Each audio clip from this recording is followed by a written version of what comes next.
You're listening to the Chronicles of a Gooner, the Arsenal podcast. I'm Martin Tyler, and you're listening to Harry Symeou.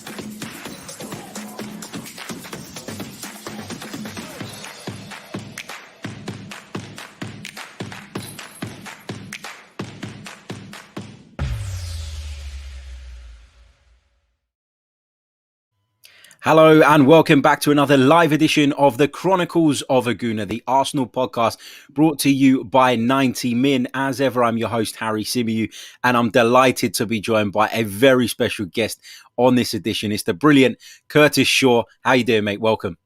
All good, bro. Pleasure to be here, man. I love that intro, by the way, man. When I heard Martin Tyler, I thought I was dealing with supporting royalty there, man. Great intro. Cheers, mate. I appreciate it. I do get a bit of grief sometimes that it's a little bit too long, but the reason it is the length it is so that people can join the live streaming time. That's the whole idea of it. Yeah. But thank you so much, mate. And before we get into it, guys, if you haven't already, head over to Curtis's channel, Curtis Shaw TV. Get over there, subscribe, like the videos. You know the drill by now. You'll see the link in the title of this video if you're watching us on YouTube. So if you click on that, it will take you straight over there. So yeah, get involved in Curtis's channel. Curtis, we had a really good conversation the other day about Arsenal and where we're at, and a variety of different subjects on your channel. If you guys haven't checked that out, head over there and take a look. I'm sure you'll enjoy it. Where are you now on the whole Mikel Arteta debate? You know, it turned really sour and really toxic, didn't it? Just a few weeks ago, when Arsenal were on this really horrible run of form, they seem to have turned the tide a little bit. Some of the youngsters have come in, made a massive, massive difference. Are you now more optimistic about what the season could potentially bring for us? I mean, it couldn't get any worse, could it? So, yeah, the only way is up at the end of the day. But look, I think I'm not sure we've turned the corner completely. I think there's still a long way to go in terms of where we want to be. I think there are shoots of optimism. I think I've kind of got my head around the fact that Arteta's not going anywhere. And once you kind of accept that, you kind of think, well, I've got to deal with what we've got. We've got to support him and try and push the club forward. I think we have got the basis of a good team. You know, I think about Leno, Gabriel, Tierney, Partey, Saka, Martinelli, Smith Rowe, Aubameyang, you know, Balogun. They're all good players there. It's just we've got glaring weaknesses in the team with certain players. And I think when you look at the top teams, they've got very few weaknesses in this starting 11. And I think more often than not, we're exposed because of them weaknesses. And I think Arteta's got a very big job on his hands. While I do think he is improving and he is learning on the job, I suppose the reality is we are 11th, and 11th is not good enough for a football club of this size. And I think, look, we have won the last 3 games in the league, 1 in the FA Cup, so it's something to be positive about and build on. But can we trust this team to get us over the line, go and win the Europa League, you know, go and win 8 games in a row or something like that, which I think you need to do to really put us back in a position of competing. So whilst I think we've improved slightly over the past few weeks, I think we're a long way off where we need to be. And I think we're going to have to be very patient as fans before we kind of, you know, reap the rewards of all this. Yeah, for sure. And I always say this, and Curtis, you've played the game, and I don't know if you agree. You know, talking about young players, the likelihood is that at some point you're going to see inconsistencies in their form. Yeah. And whilst I think it's been made abundantly clear in the last few weeks that actually some of those youngsters deserve to be playing ahead of some of the more senior players, do you see the last few weeks as having had enough of an impact on Mikel that he will completely shift now to only picking those guys, and he will focus on them rather than trying to get this blend again of a combination of experienced footballers and bringing some of those youngsters in? Do you think he'll go down a different route now after what he's seen in the last few weeks? See, I think he will go with the youngsters, but the problem is often the pressure from fans and inside the club is totally different. So we're all saying play Smith Rowe, Saka, Martinelli, play all these young players. But Josh Kroenke might be sitting there going, well, that's all well and good, but Nicolas Pepe cost 72 million. Willian's on, 100, 200,000 pounds a week.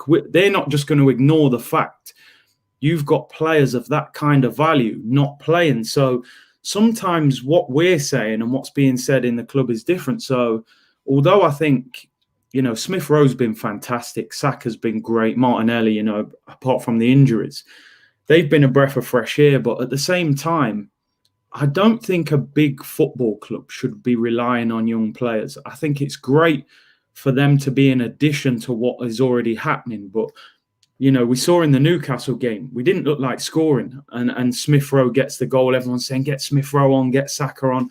We couldn't even afford to give Saka one game off to have a rest. We had to bring them on to sort of say, rescue the game for us. So I think there still has to be an improvement from these more experienced players because, as you said, young players will hit a little brick wall at some point where, they don't have a good game, the final pass doesn't work. And then we do need some of them older heads to improve. I know the fan base are very against Willian at the moment, and I understand why. He's a former Chelsea player. In essence, the deal didn't make a lot of sense giving a 32-year-old a 3-year deal on a big wage. But we need to get something out of him. If he's not going to be sold, which is very hard to sell him, in the current market with that contract, we do have to actually try and get something out of a Willian or out of a Pepe or, these players have to offer something because, as MB Gooner saying, they're Saka and players like that, they'll get burnout. They can't play every week at that kind of standard. So whilst I think it's great that the youngsters are doing well and I'm all for it, these experienced players do have to step up a little bit as well. Yeah, agreed. And when we're talking about the experienced players that haven't necessarily pulled their weight this season, I think we can all agree that we're generally talking about the forward players, right? And some of the midfielders, because defensively, I know our defensive record still isn't great, but, you look at some of the experienced players at the back. Pablo Mari's come into the side. I think he's done really, really well. I think Rob Holding's improved a lot. I even think that David Luiz has done okay when he's come in at centre-back as well. You don't look at that back line and say they've been the major problem for Arsenal this year. It's very much been in those attacking areas, the inability to create chances, the lack of goals, the lack of threat, really. And so, we are, I would say, looking at the forward line more specifically when having this conversation. Would you agree with that? Yeah, definitely. I mean, I don't think we've got a great defence, but when you look at the goals conceded, I believe we conceded less goals than Liverpool this season. So, statistically, it looks like defensively we're okay. I think a lot of the time our midfield exposes our defence by not protecting them. I think when Thomas Partey is not in our midfield, I would go as far to say, Harry, that I'm not even sure that's a top 10 midfield without Thomas Partey. I looked to that midfield the other day against Newcastle. It was Joe Willock and El Neni. It was really bad. And then Xhaka came on. Xhaka played a nice pass, but overall, we can't rely on those midfielders. They don't score a lot of goals, create a lot of chances, and they don't protect the back four very well. They leave them exposed. You look at the attacking players, as you said, Aubameyang's been going through the motions this season. Is that form? Is that the lack of creativity? Has he actually hit a point in his career where he's lost a bit of pace? And then obviously Willian has been a terrible signing up to this point, although I'm still kind of trying to get my head around why he's been so poor when statistically he had his best season ever in a Chelsea shirt last year. 16 goal contributions last year at Chelsea. And Pepe, of course, we've spoken about him at length. We can't quite figure out what the issue is with Pepe. Is he not good enough? Is he not adjusted to the league? So, yeah, I think in general, it is the attacking players that have fallen short for us. A lot of those games where we've dropped points, if we look back, we've actually had chances to score goals before conceding. So, yeah, I think the onus has to be on the attacking players. Yeah, completely agree. Big shout out to everybody joining us live in the chat at the moment. If you're interested in becoming a member of the Chronicles of a Gooner podcast, click the link in the description. truly overwhelmed by how many of you have signed up in the last couple of days. It's been unreal. And if you have signed up and you haven't joined the Discord server yet, make sure you do that as well. The link is in the community tab. There's less of you in that server at the moment than there is members. So some of you are missing out on something that you're essentially paying for, guys. So take it up, use it, and let's have some conversations on there as well. A quick reminder as well, if you haven't already, head over to Curtis's channel, subscribe, like his videos. You know the drill by now. Some really great content coming from Curtis on a regular basis. So head over there, check it out. If you've got any questions as well in the live chat, hold on to them for a little bit. We're going to do a bit of a question session towards the end of this stream, but I'm just conscious of the chat updating and me losing them, not being able to find them afterwards. So keep hold of them and we'll get them a little bit later on in the stream. Let's read this comment out from Tazel. How you doing, mate? He says, it's hard because we're a massive football club and have enjoyed success for many years.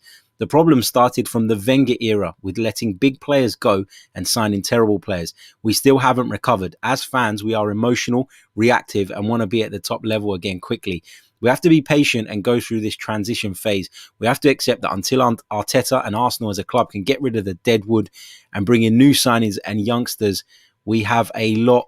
The comments cut out. The comments cut out. It's too long.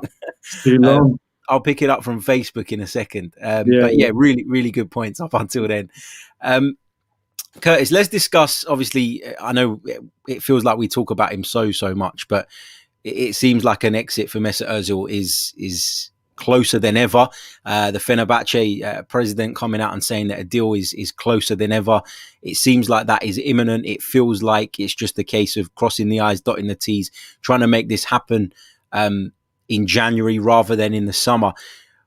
Mesut Ozil did a Q&A session yesterday on Twitter, and I think a lot of people expected him to come out and expose things and talk. That was never going to happen. You know, Mesut is a PR king.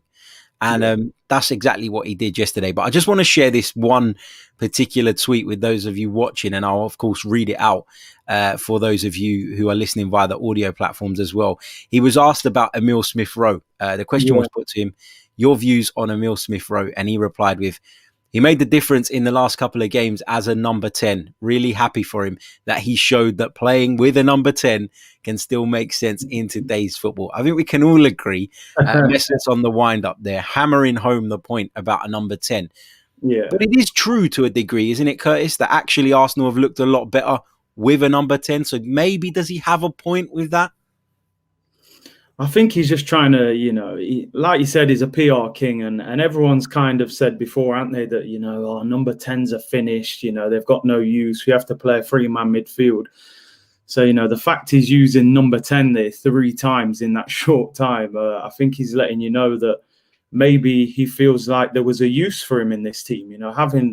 Before Smith-Rowe came in the team, we hardly created clear-cut chances, and Ozil's probably sitting at home thinking, why am I not getting an opportunity in this team? So, I get what he's doing there, and I'm not surprised that he did that either. He's on the wind up a little bit there.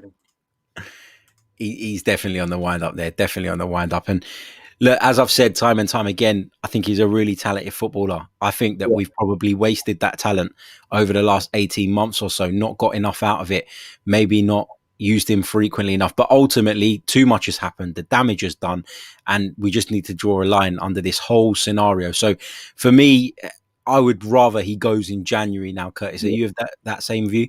Yeah, I mean, look, you must be annoyed if you're Mikel Arteta. Every press conference you're being asked about Mesut Ozil. He's not even involved in the squad. So I think if we can end it now in January, I think everyone benefits from it. I think him staying at the club until the summer and probably not being registered at the end of January as well, I think is only a bad thing. So I hope they get the deal done now, to be honest.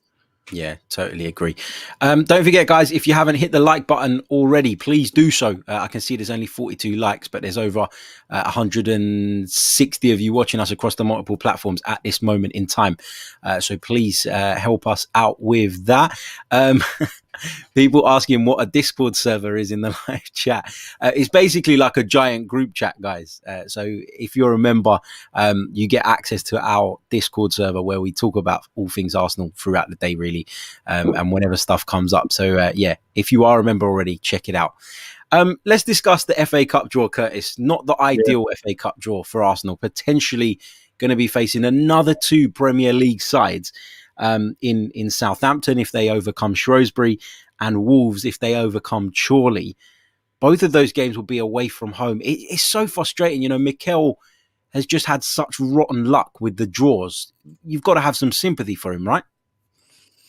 I mean, when you look at the draw that we had last year, you know, we won it the difficult way, shall we say. And then we're in these earlier rounds, you're thinking, no disrespect, give us a home game against a League Two side where we can rest players. But, you know, Newcastle at home was tricky. We go to extra time, beat them in the last 10 minutes. You then get Southampton away. I know they've got to beat Shrewsbury, but we'd expect them to win that. And I think Wolves played Chorley. So it's going to be very difficult. I was sitting there watching the draw and I'm thinking, yes, like Man United got Liverpool. That's one big team out of the competition. And then we get Southampton and Wolves. But I suppose the only good thing with this is I think we've been half decent away from home this season compared to our home form. And, you know, Wolves with a packed Molineux is not quite as daunting as it was before. And, you know, ultimately, I think as much as we look at it, we'd like to think we are better than Southampton and Wolves, really, if we play them well. So on one hand, I think it is a difficult draw. But then on the other hand, I think in cup football, you can't avoid teams ultimately. And I kind of feel like let's let them worry about us, if you like. If we go to Southampton and get beat, then do we deserve to win the FA Cup? Not really. So it is a difficult draw, but it could have been worse at the same time, you know, if we had Man City or Liverpool. So, yeah, we've got to beat what's in front of us. I've got to admit, when I was watching the draw live last night and Man United came out of the hat at home, I thought that is us. That's got us written all over it. We're going to get drawn away to Manchester United. But I just want to share this tweet from our editor over at the Chronicles, AFC.com, Jay Bayford. And he highlights this, and it's a really interesting point because it just makes it clear, doesn't it, that actually in terms of the draws, Mikel has really had some really shit luck, basically. Carabao Cup, Leicester, Liverpool, Man City, FA Cup, Newcastle, Southampton, Wolves, and in the Europa League even, you know, at this stage, the round of 32, to land Benfica, you got to be pretty unfortunate as well when you consider some of the other options that were in that draw. So it is a thing, isn't it, for Mikel Arteta, where he'll be a little bit frustrated that, you know, he could have probably got some ties where he could rest players, change things around a little bit, and it's another couple of Premier League clubs. And the thing is, because of how much we're struggling in the Premier League, you know, these cup competitions could almost save our season. So, you know, when you're getting draws like that, as you said, you know, Benfica, I believe, they dropped out the Champions League, I think. So, you know, it's really bad luck to get a team like that. And then obviously Southampton and Wolves in the FA Cup, it's not easy at all. I kind of think when you're having a tough time, sometimes you get that kind of look. If we were third, fourth in the table, we'd have probably got Shrewsbury in the FA Cup, and you know what I mean. So yeah, it's not getting any easier for Mikel Arteta, that's for sure. But listen, these players need to step up now. You know, ultimately, I've been very critical of Mikel Arteta this season, but I got to a certain point where I was like, do you know what? I can't just blame him. I have to share that blame to the ownership. Did they back him properly in the summer? I don't think they did. You know, have the players performed enough? And I don't think they have. So, you know, a lot of the players have bigged up Mikel Arteta this season and they're constantly defending him. I think they need to start producing and in some of the big games as well. Benfica over 2 legs, it's a tough game, but I still think we're the better team. Yeah, I agree with that. I think on paper we're still a stronger outfit. It's just, you know, you look at it and there were so many clubs in that draw that you would have preferred to play in, and it just feels like it's our luck at the moment that we landed Benfica. I just want to touch on a couple of other bits, Curtis, before we go to the questions. So while we do this, guys, if you've got questions, spam the chat with them now and we'll come over to those in the next few minutes. But I just wanted to get your thoughts on some reports that have been doing the rounds today. Again, I'm going to share my screen for those of you watching us on the video. If you're listening, don't worry, we're going to explain it all. a tweet was put out by @ZRAFC in which they were quoting a report from the Spanish outlet Mundo Deportivo. And they say that a source says Arteta was promoted, i.e. promoted from head coach to manager at the football club because the Chronicles panicked. They have 5 franchises in different sports, and Arteta has been left helpless by the decision and is having to do more than he'd have liked. The hierarchy has been reversed. Edu now has to report to Arteta. The source adds that Arteta is another victim after Raul was sacked. Arteta now has to dedicate himself to tasks beyond training, such as contacting the Chronicles to discuss renewals and signings, whereas Edu and Raul used to do this previously. Do you think there's truth in that? I mean, this has come completely out of the blue, and as I've seen a couple of people point out on social media, actually it feels like maybe the Chronicles are getting too much good publicity at the moment, and so somebody somewhere needs to make up a bit of a story. Do you believe that Edu reports to Arteta? I'm not sure on that. I mean, when you look at the transfers who've come in, everyone seems to think they've got Edu written all over them, kind of thing. I think there was even a report saying that Arteta wanted Awar while Edu was kind of leaning towards Thomas Partey. So it sounds a little bit far-fetched to me that he would be reporting to Mikel Arteta when you look at some of them signing. So, I'm not particularly sure that's true. I mean, Arteta being promoted to manager, I thought was quite an interesting decision that they made for a guy who'd only just started management. And I would have, if I was the owner, I would have kept the pressure away from Mikel Arteta. I think when you announce him as manager, you're actually putting more pressure on his shoulders. So I was surprised they did that. But in terms of this story, I don't see a lot in that could be true. I mean, it's possible, but I feel like they're trying to make up a bit of a headline story there. Yeah, I agree with you. I'm not particularly buying that. And Mundo Deportivo, with all due respect, are not the most reliable of sources. They come out with a lot of transfer stories, as I found in the last year when I've been writing sort of daily. Yeah. Most of the stories that we've been putting out where you think, I'm not so sure about this one, you'll find Mundo Deportivo behind them somewhere along the line. So not totally convinced on this. I think that the hierarchy at Arsenal is a problem. I think that the system is broken. I don't think it's as effective and as efficient as it probably could be, but I'm not necessarily buying that. Right, let's go over to some of your questions. Lots coming through. Alfred J says, Harry and Kurt, how much influence has Mesut and Ramsey had on people like Joe Willock, Emil Smith-Rowe and the other youth, likewise Oba, Laka and Giroud, on Eddie and Balogun? Do you feel like it is important, and again, you've played the game, do you feel like it is important to have senior players kind of above you, and do you look to them for guidance and inspiration? I think it does help if they're the right kind of character. You've got to think ultimately, I've been at clubs where some of the older heads feel threatened by you as a young player. So therefore, they don't want to advise you and help you because they see you as competition. If you've got, an older head who's sure of himself and doesn't view you like that, then they can be very instrumental for the dressing room. I mean, I've heard Aubameyang's quite a big character and very helpful in the dressing room. I don't really know too much about Ramsey, what he was like in that sense. But yeah, I think if you've got the right characters, then definitely it can help you as a young player coming up if you've got players that you can look to and they've been there and done it. Yeah, so I mean, if Mesut and Ramsey have had an influence on Joe Willock, it hasn't helped too much. And with Eddie and Nketiah as well, do you know what I mean? But I'm sure they've given him a few wise words. Yeah, for sure. Let's move on to this one from Tazel. He says, where do you guys stand with Granit Xhaka? My views on Granit Xhaka, for those of you who watch and listen to this podcast, are quite clear. I think he's one of the best of a not great bunch. I think he does offer things to the side, but I think he has to be played with the right partner in the right system. He's got limitations. Where do you stand on him, Curtis? Are you a Granit Xhaka fan? Would you like to see him partner Thomas Partey moving forward? What's your kind of view on the Swiss international?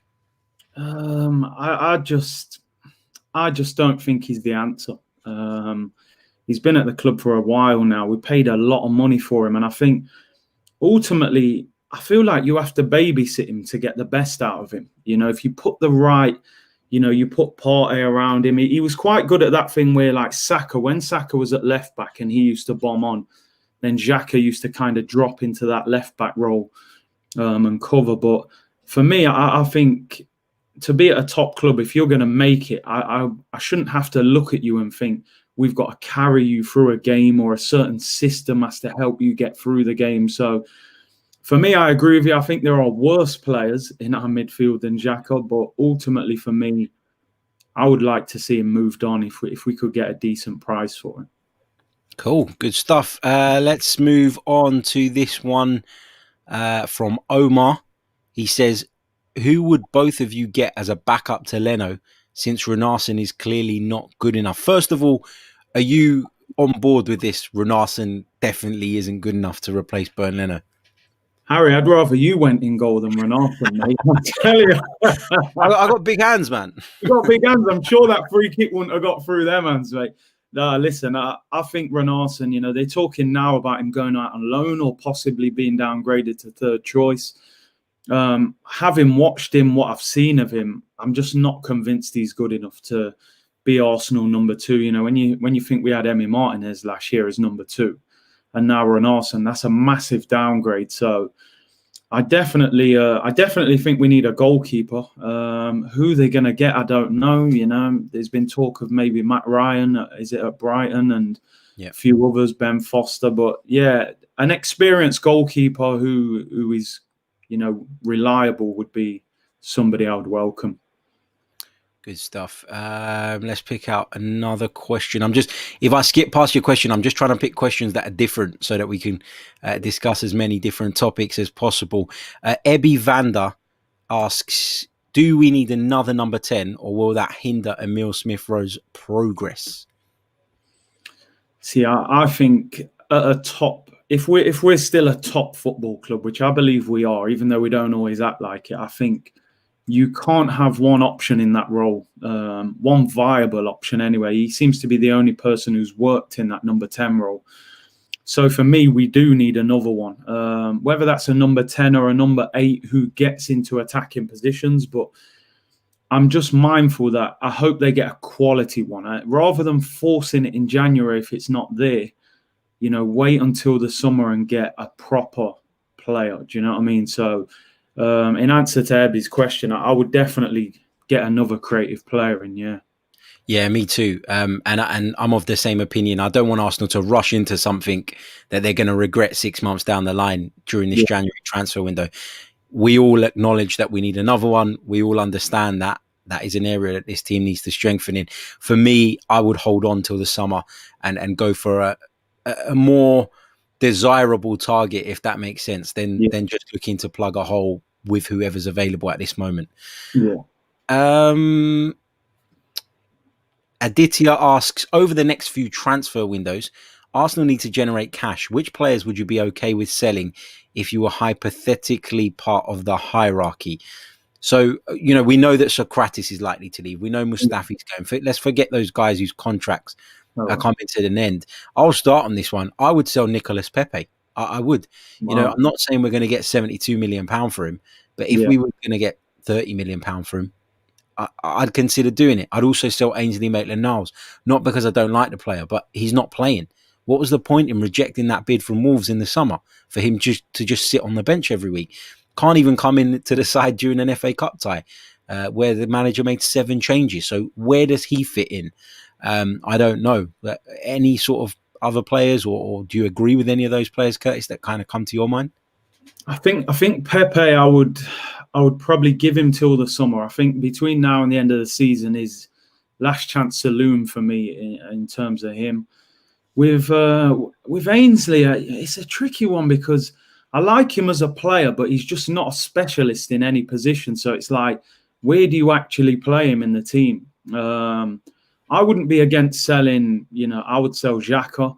I wouldn't mind Hector Bellerin going, personally. If you could get a good offer, I think you can get a better long-term right back than him. I think you've got a decision to make on Lacazette with a year left in the summer. Turns 30 this year. he is playing well at the moment, but for 50 million and how long he's been at the club, has he been good enough? So for me, and I think you could get decent money for those guys as well, Bellerin, Xhaka, Lacazette.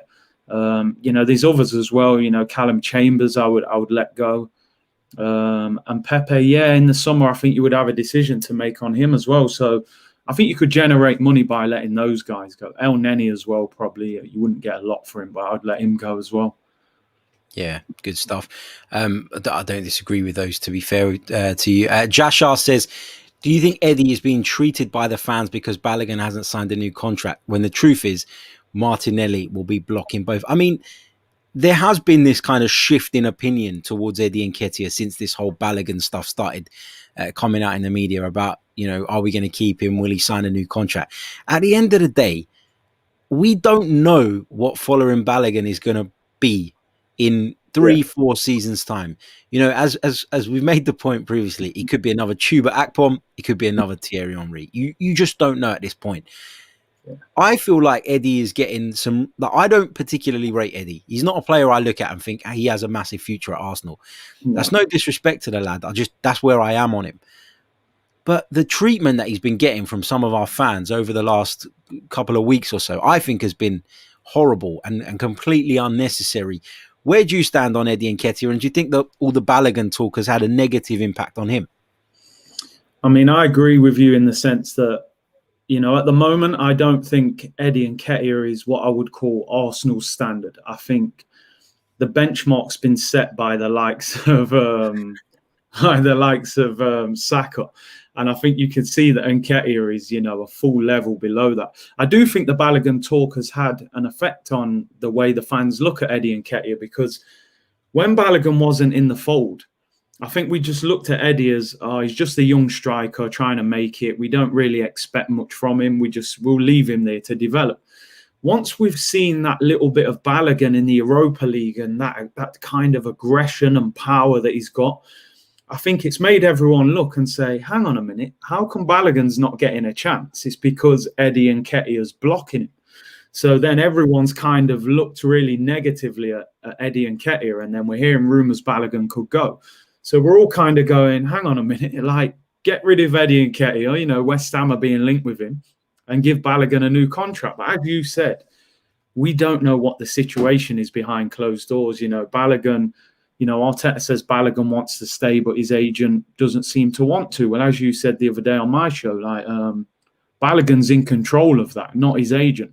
If he wants to stay at the club, sign the contract. So it's very easy from the outside to make the judgment. I agree with you. I don't think Eddie is good enough. But the Balogun situation, I think, if he wants to stay, he'll sign the contract ultimately, won't he? Yeah, exactly. As we were saying the other day, the agent works for him, not the other way around. So if his desire is to stay at Arsenal Football Club, if he's happy with the terms on the table, if he's happy with what he's been told with regards to game time, which I actually think is probably the biggest problem in that negotiation at the moment, as opposed to it being about finance, I think then if Balogun is happy, then he instructs his agent to do a deal. And it's as simple as that. So people that sit there and go, the agents are poison. We all know that agents can be disruptive. We all know that agents can be difficult, can cause problems in the middle of negotiations. But ultimately, it's down to the player, whether he wants to stay at the football club or not. Gooner fan says, Curtis and Harry, how far do you think Martinelli can go in the game? And do you think he can go on to be one of the best? Obviously, he's not the finished article yet. I'm really excited about Martinelli. For me, I've said it before, he's the most excited I've been about an Arsenal youngster since Cesc Fabregas, genuinely, because I think he's got so much ability, so much talent. And you know what he's got as well? He's got that South American fight and passion and desire, like you used to see from Alexis Sanchez, always putting himself about, from Luis Suarez. And I really, really rate this kid. I'm worried a little bit about how he's going to recover from, obviously, this long-term injury. He's come back, he's picked up another knock, which can happen when you've been out for a long time. I worry about that side of it, though. But in terms of his ability, I think he can go to the very top. I mean, what are your thoughts, Curtis? No, I agree. I think he just looks like an exceptional young talent. I'll be interested to see what position he ends up playing. Will he stay on the left? Can he end up playing through the middle and becoming a striker. But he plays on the edge, and I love that, like you said with Alexis Sanchez, he used to get me off my feet at the Emirates when I watched Alexis, and Martinelli's got that kind of feel about him as well when I watch him. As you said, he's a teenager and he's had, this knee injury. And because he plays with so much intensity in his game, you kind of worry and think, I really hope he doesn't become injury prone. The injury he's rolled his ankle. I've had that injury many times. It happens. So I don't think we can necessarily say, he's now injury prone. When you've had long-term injuries, you tend to get little injuries as you're recovering as well. But yeah, I think he's brilliant. I was so happy he signed a long-term deal. And, I think he'll be a mainstay in the team once he's fit. Yeah, me too. Really excited about what the future holds for Gabriel Martinelli. Fingers crossed we can keep him at Arsenal for many years to come. Yeah, that's it. Big hello to former Arsenal man Kevin Campbell in the live chat. He says, good to see you both, Harry and Curtis. How you doing, Kevin? Absolute legend. Thank you for joining us once again. This is an interesting one. I'm going to put this to you first, Curtis. This one comes from Kai. Just for fun, if in the summer we got an 80-90 million pound bid for Saka, would you take it? That's a horrible question. That. You know what? My problem with that is we've just seen with Nicolas Pepe, 72 million doesn't necessarily get you what you want, so 80 or 90, I've got to reject it. I don't think Arsenal would reject it, though. That's the thing. I think they would accept it. But I would reject it because there's no guarantees you're even going to get a player on his level if you spend 60, 70 on a player. So I would reject it personally. It's a tough one for me, this one. My heart says reject it straight away and don't even think about it. Don't even discuss it. Don't even consider it.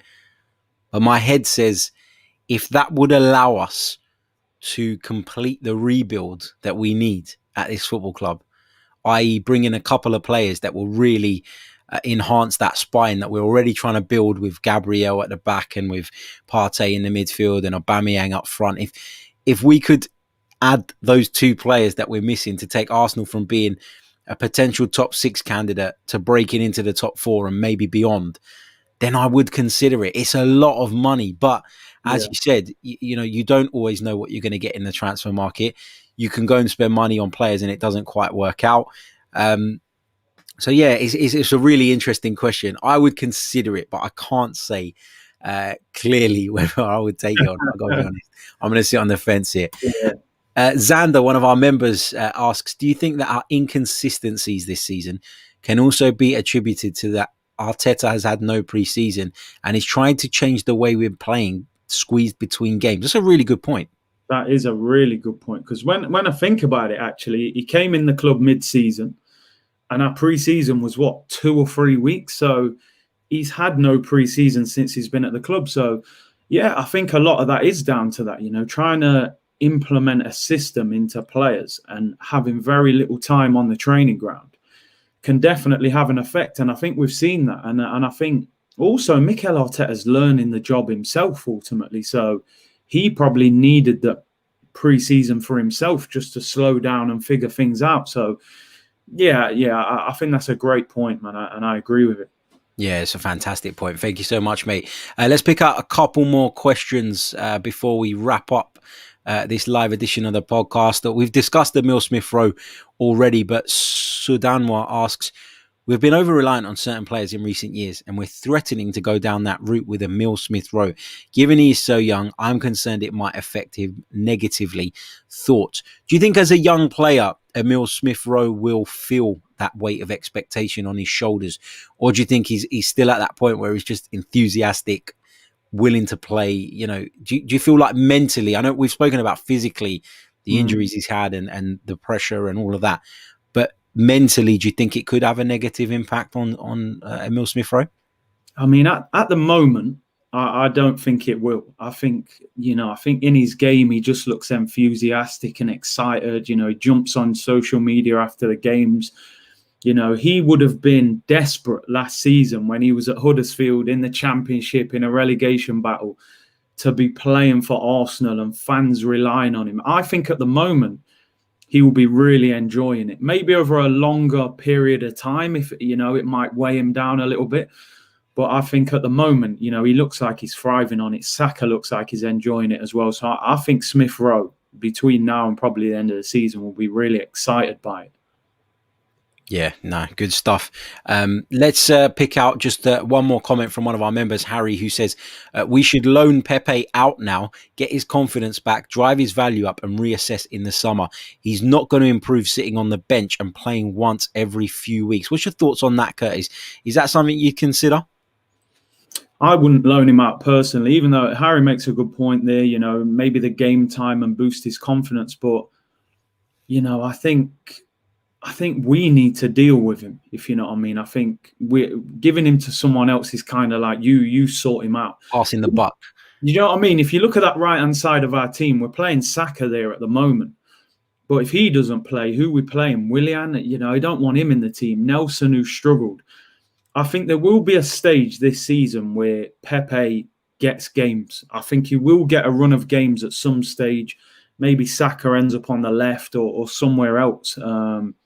But I think Pepe's got to prove himself here. And at the end of this season, I think we need to know whether Pepe is good enough to be here or not. And I think he needs to finish this season inside the football club so we can make that decision.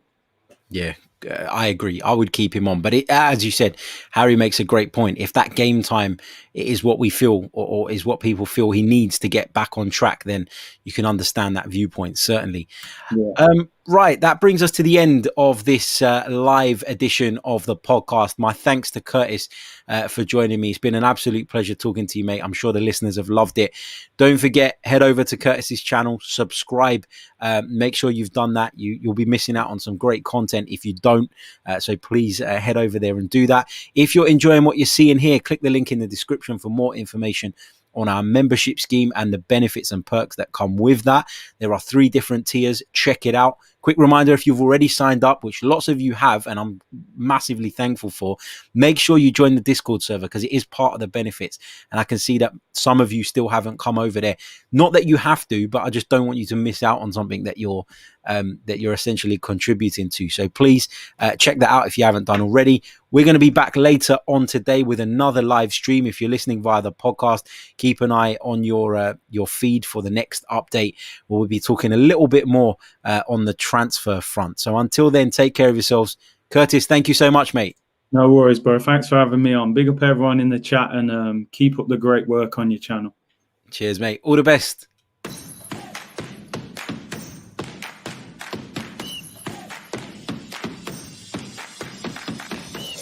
You're listening to the Chronicles of a Gooner, the Arsenal podcast.